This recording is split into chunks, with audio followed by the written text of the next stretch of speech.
couple of big bans have been going around in the tech world lately. One of those is, of course, the very confusing TikTok situation. And the other one is PH branded sites dealing with adult entertainment. Hereby, in this video, we will abbreviate PH. We'll talk about these bannings. Are these justified or not?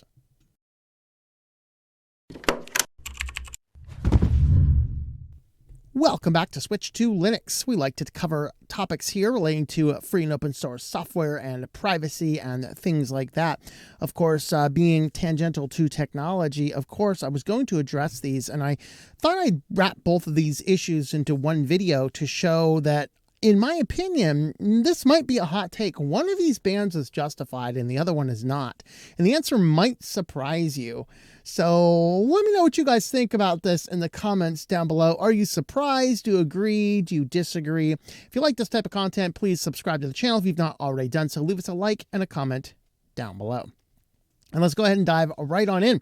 Of course, we have the PH and the TikTok bannings. We're going to get into the more nitty-gritty details later on down here. But I want to start out with just a little bit of commentary, first from the privacy angle, but also there will be some moral concerns and discussions in this. So if you're not big on all those moral issues as much, just be aware they're coming. It's not typical for these videos as much, but I did want to address it because there's two intersecting issues in here that I think many people might be missing some of the points. So I'm going to cover first and foremost the privacy elements of these, and then I'm going to cover the moral elements of these.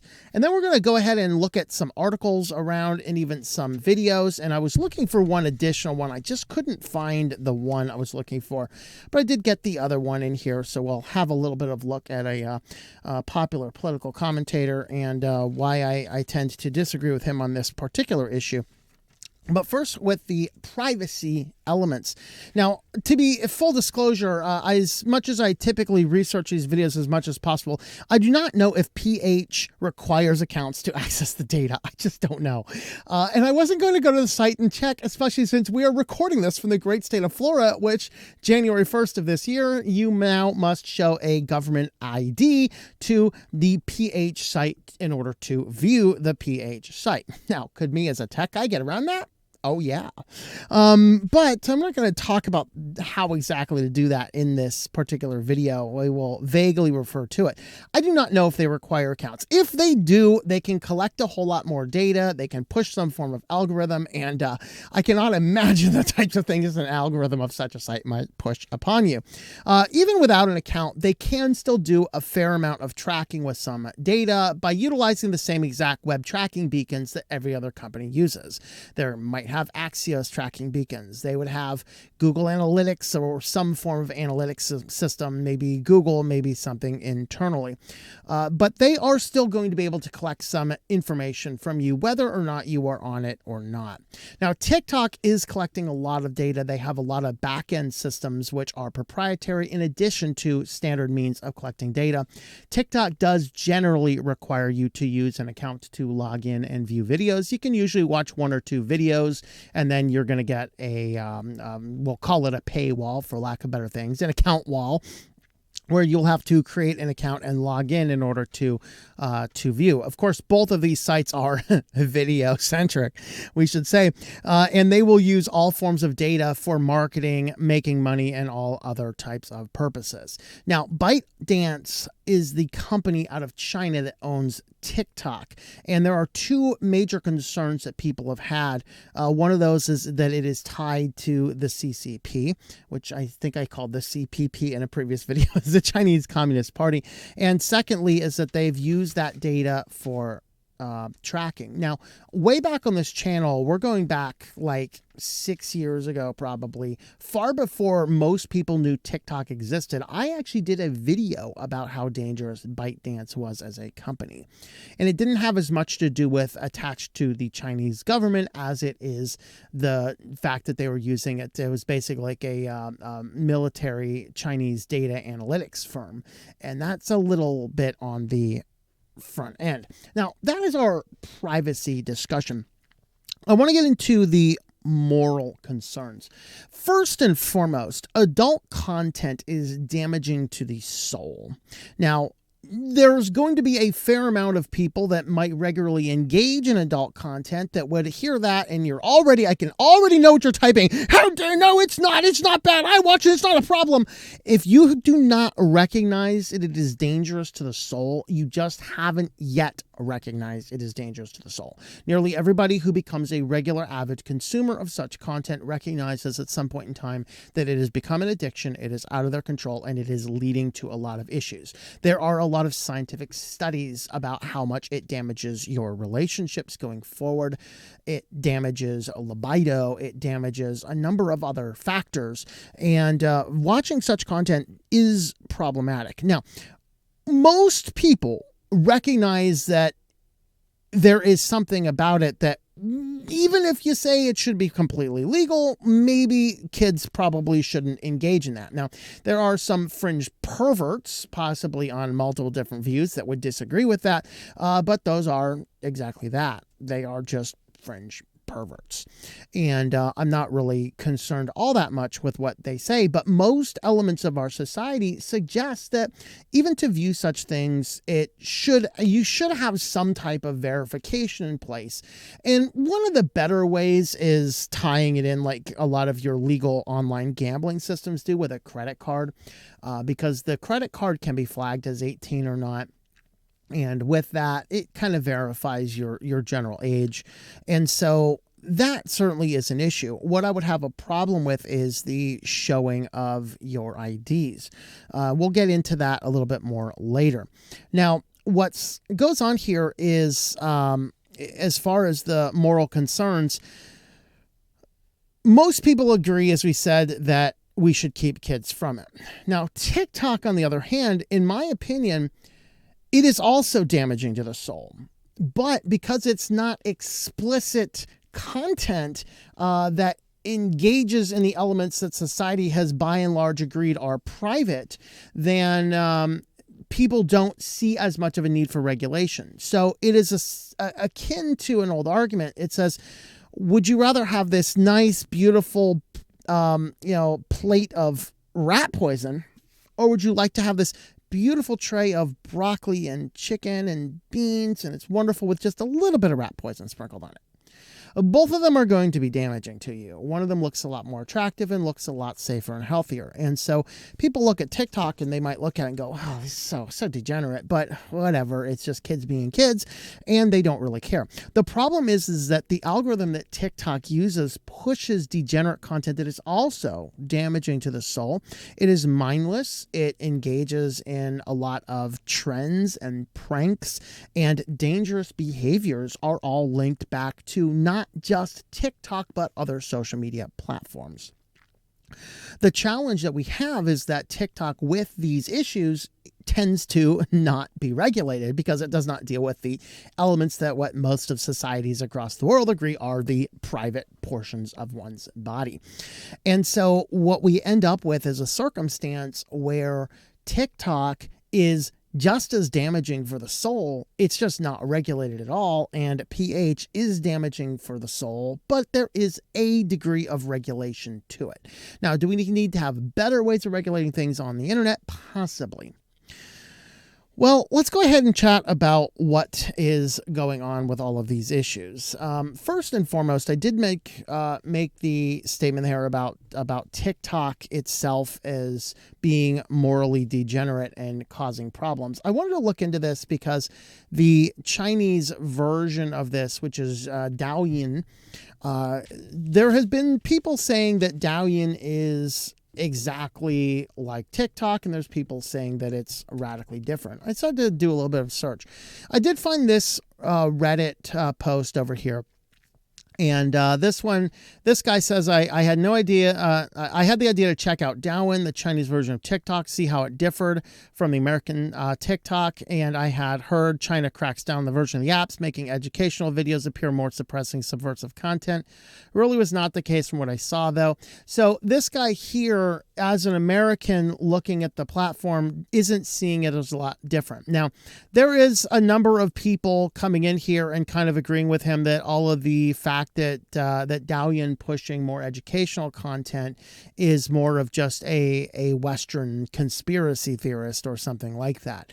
I'm not completely sure I would agree with the major premise of here. First and foremost, are these actual Chinese users in China reporting on what is actually seen in China? My guess is probably not, because they're on Reddit. That's my guess. I don't know. I look at this one as being a lot more credible. This is from marketingtochina.com, which is a company specifically about how to deal with the differences between Eastern and Western cultures when it comes down to marketing your approaches. And what they come down and say, effectively, the apps are the same back end. Douyin does, though, have more educational content. Can you still find the degeneracy? Yes. And I watched some MSNBC reports about it, suggesting the same thing. Yes, there is still the same type of content you see on TikTok on Douyin if you look for it, but by and large, the algorithms tend to push more pro-China and more educational content to that. Additionally, Douyin, because of China's laws, does regulate screen time rigidly among kids, will not allow you to be on the app a certain amount of time, and for kids specifically, does a much better job of pushing kid-friendly or maybe more pro-educational content than, YouTube Kids, for example, which is pushing degenerate AI slop to kids simply because it happens to have an AI version of some character, and leading to that very disturbing video of, what was that one? I forget. It was like a minion worm thing eating people on the streets. And that was on YouTube Kids. It's like kind of nuts.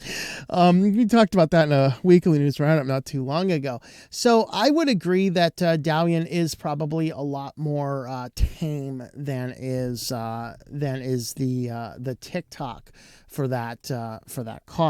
So I want to go ahead and jump force over here to say what is happening. So PH and other sites now are increasingly being regulated, not just in Florida, but I think it's up to like 10 or 15 or so states in the United States. I think Utah is one of them. I think Tennessee, most of the South states. Now, what they're requiring is an age verification. And generally what this looks like is people going on and having to show an ID.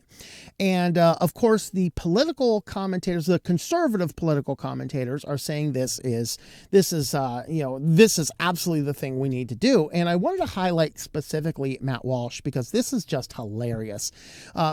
So the day before this one, this is from, this is for the real reason LA is burning and it's not climate change. That is the video. So he does a big monologue. If you're unfamiliar with Matt Walsh's approach, he does a big monologue, and then he does, it says the 5 daily headlines, which sometimes I think this video here looks like it was on like 3 or 4. So he'll do just a couple of short headlines, and then he'll do a comment section, and then he'll do a cancellation. So between, of course, these, like most big political commentators with, 3.14 million subscribers, they do a lot of ad placements, and we have this ad placement on this video. Who knows you better than you know yourself? Your spouse, your parents, your children. Well, if you own a smartphone, a computer, or any internet-connected device, there are thousands of companies out there who know you better than you do. They're called data brokers, and they make billions of dollars a year tracking your activity across the internet. Stuff, right? They know what you've bought, everywhere you've been, who you've talked to, your private and personal beliefs, and they package all that into a profile that they sell to people who want to control you, marketers, activists, and yes, politicians. So what can you do about it? Well, you can get off the internet entirely, or you can start protecting yourself with ExpressVPN. There you go. So here we have, transitioning into the comment section, he is now telling you to make sure you're protecting yourself online. Use ExpressVPN in order to save yourself. Now, I'm not going to go into the whole reason here again in this video why this entire ideology of VPNs is utter nonsense. Now, what his I think it's not his first, I think it's the second comment he's responding to in this very video. So he literally goes, this ad placement into the comment section, and this is the second comment he's responding to. Porn industry from preying on millions of children is the kind of thing that the government should be doing. Protecting kids is the kind of thing the government should be concerned. Okay, so he is addressing the previous day's video. So if you find this one, this is episode 1511. If you find 1510, he talks more in detail about praising the Florida now requiring an ID in order to access PH. Of course, his entire approach is use ExpressVPN, protect yourself online. Just show everybody on the internet your ID. It is just utter I don't even know the word for it. But of course, he just pushing this to make money. The problem that we have with this is that it seems sensible, but this is the type of thing that opens up the door to a lot more of this data sharing stuff. See, it seems sensible to say, of course you should be requiring ID. I mean, after all, if you go into the local store and you buy yourself a beer, you got to show your ID. And even that in itself is an argument that doesn't carry itself a lot of weight anymore. And the reason it doesn't carry itself a lot of weight anymore is because there was a time, you'd go into your distributor, you'd show your ID, they'd pick it up, they'd look at it, they'd make sure it's a real ID, they'd verify your age, they'd hand it back to you and say, great. Nowadays, unfortunately, we have entire models around collecting more data. And so this is just one of these companies. This is dozens of these. This is one of these companies called Scantech. What these guys are catering to is the nightlife. Again, you would need an ID to go into a club. And so what these guys are doing is instead of just having the bouncer having to look at each ID as the people come in, it's like, well, that's kind of slow. So now what these guys are doing is they just sell an iPad app and a little ID scanner. So the person comes in, they scan their ID, and the bouncer looks at the screen. The challenge is that this creates a centralized database of IDs. And of course, this one promotes to have 30,000 various different venues. And so anybody using this Scantech can identify a quote-unquote problematic patron. Now, does it have details? How does one become the problematic patron? Obviously, if you walk into the nightclub, you get yourself into a bar fight and, the police are called. And, in the old days, you'd get banned from that particular club. And then you'd have to go to the club down the street. Now, this system, if you happen to have a bad night one night, maybe you're not even involved. Maybe you're minding your own business and some other idiot goes over and gets involved and they just say, all of you out, and then they ban all your IDs. You were just minding your own business, but now you're banned from every organization using this one company. So it's no longer an idea of just going in and showing your ID. In fact, I was at a Sheetz gas station, which sells beer now in Pennsylvania, and the guy's like, he wants to buy a 12-pack, and the guy's like, I need your ID. He says, I'll show you my ID. You're not scanning my ID. Well, we have to scan your ID. I don't want your beer then. Sorry. And so he walks away. I was like, oh, we need more people like this, because I am not opposed to going into a distributor and showing an ID if I want to buy a controlled substance like an alcohol or nicotine or something like that. I have a fundamental problem with scanning it. Why do I say this? Well, we covered this on the Weekly News Roundup last week, but this is a dispensary in California that they were doing that exact model. This wasn't online orders. You would go into one of 4 physical locations. You would scan your card and they would slide it into the system. This goes up into the cloud, and they had a major data breach and people stole all of these IDs, your photos, everything about you, basically everything that you would need to buy a simple ID, to set up a shell company in your name and file your FinCEN BOI report, so that now that all of the fraudulent illegal activity, if it happens to get caught, it goes back to you. So the FBI kicks your door in because you scanned your ID in a store. Your ID was put into some centralized database, and then a hacker stole it and then used it and then said you're the one actually running the criminal enterprise. Yeah, every time the government wants to get involved with this type of stuff is a problem. So this is why I am fundamentally opposed to a site like PH going in and saying, I want to collect all of your ID. And of course, I'm also against this in other cases. If you remember a couple years ago, the IRS wanted to force everybody to use a company called ID.me in order to verify your online identity. Now, of course, this is the same time they stopped answering their phones to get anything going on with the IRS. You had to go online, and then you had to use this ID.me, which they said is a trusted technology provider of identity verification and sign-in services. This is the secure service, until everybody and their brother in the security industry became laser focused on them because the IRS was forcing it, and lo and behold, they were not safe, they were not transparent, they did not have good systems in place, and they were basically a privacy and security nightmare simply waiting to happen. And this is the type of stuff that we want to resist.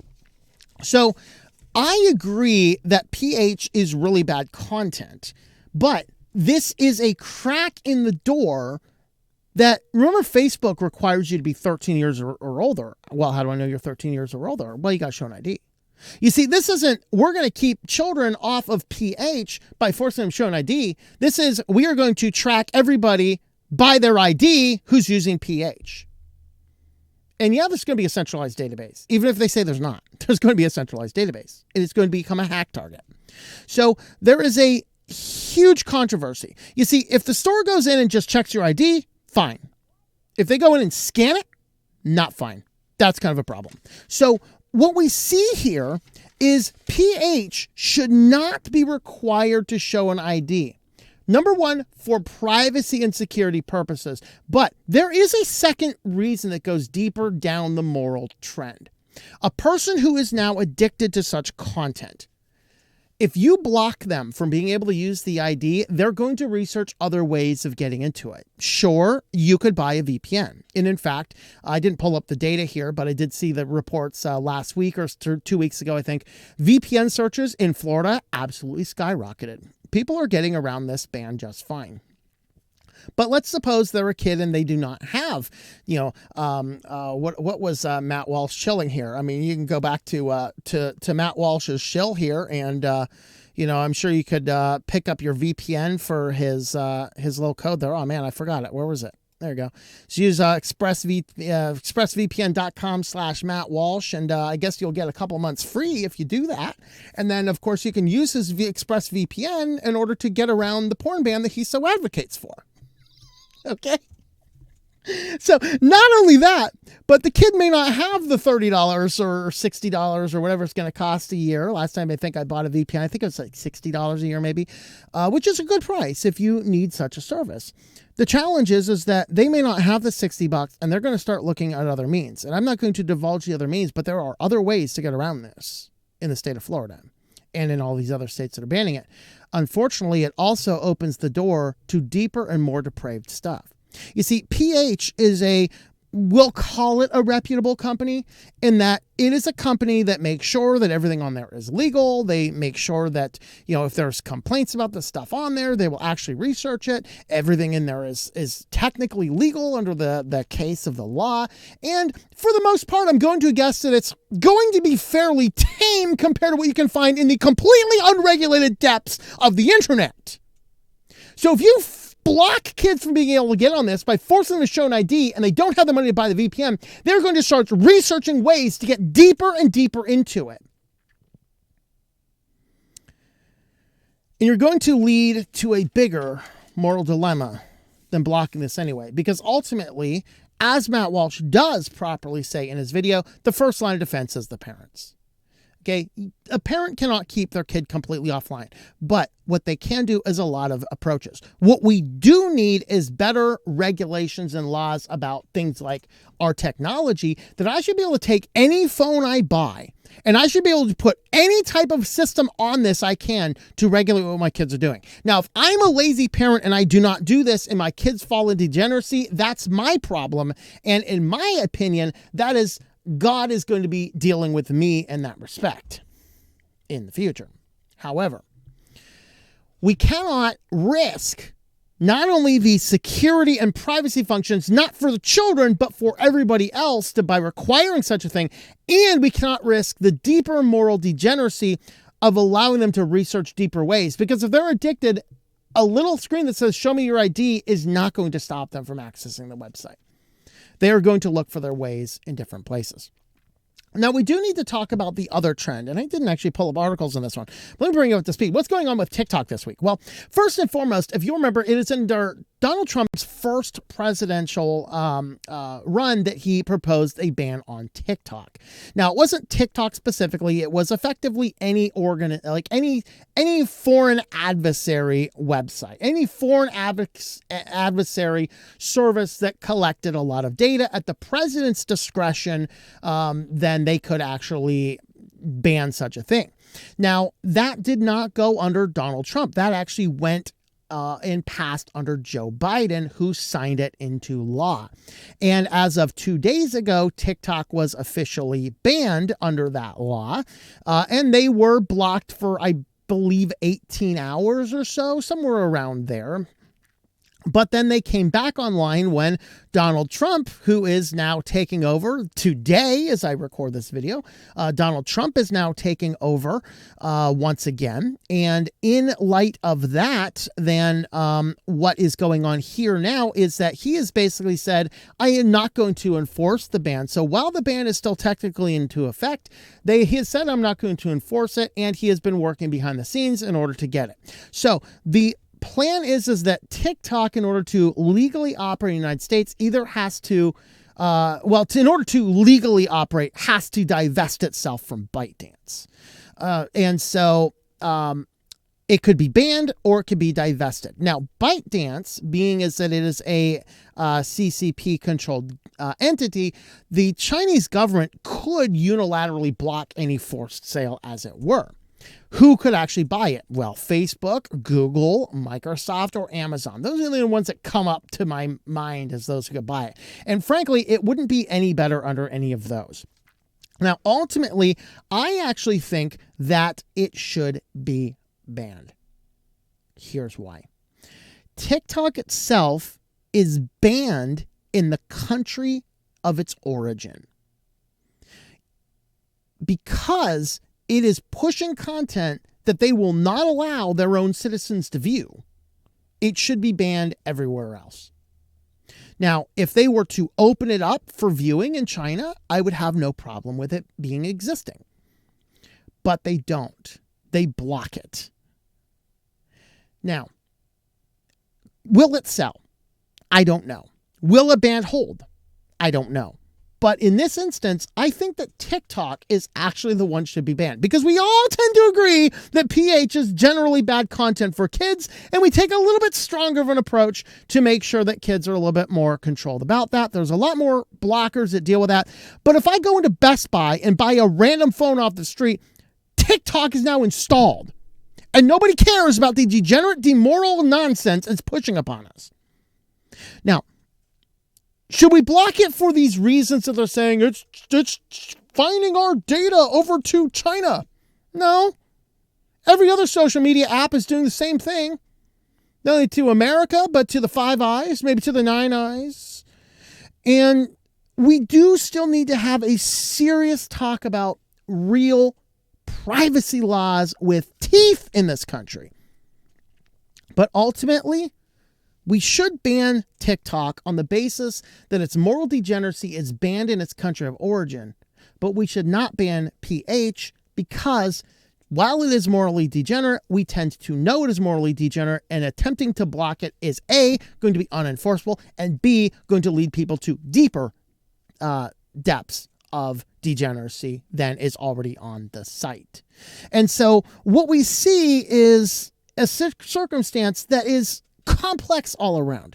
Ultimately, all of these situations are solved by good parenting, and if we had technology, we could feasibly control.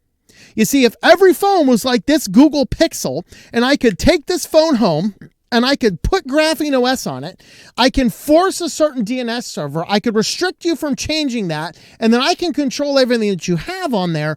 Now I can block all these types of things if I'm a good parent. And if I'm a bad parent, no degree of government stupidity can fix a bad parent from being a bad parent. It's just not going to happen. We have to have systems in place for the good parents to do the good parent things. So there is my reasons. Let me know if you agree with these ideas in the comments down below. I'm very interested in what you guys have to say. Subscribe to the channel if you like this type of content. Leave us a like and a comment down below.